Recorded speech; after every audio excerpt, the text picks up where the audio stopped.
রব কি বলে জানো?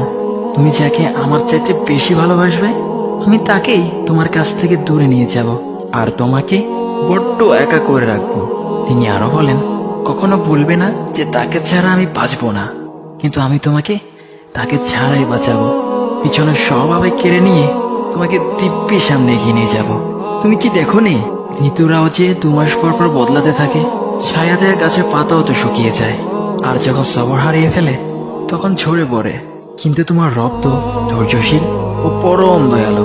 তিনি তো সেই ঝরে যাওয়া পাতার ঢাল থেকেও সবুজ পাতা গজান। তুমি কি দেখছো না তোমার স্রষ্টার এই নিদর্শন? যে মানুষটাকে তুমি নিজের জীবনের চাইতেও বেশি ভালোবাসতে, সেই মানুষটাও একদিন অচেনা হয়ে যায়, তোমার মন ভেঙে যায়, এমনকি বন্ধু শত্রুতে পরিণত হয়, আর খানিক সময় পর শত্রু বন্ধুতে পরিণত হয়। যে মানুষটাকে তুমি নিজের জীবনের অংশ ভাবতে, সে মানুষটাও প্রতারণা করে।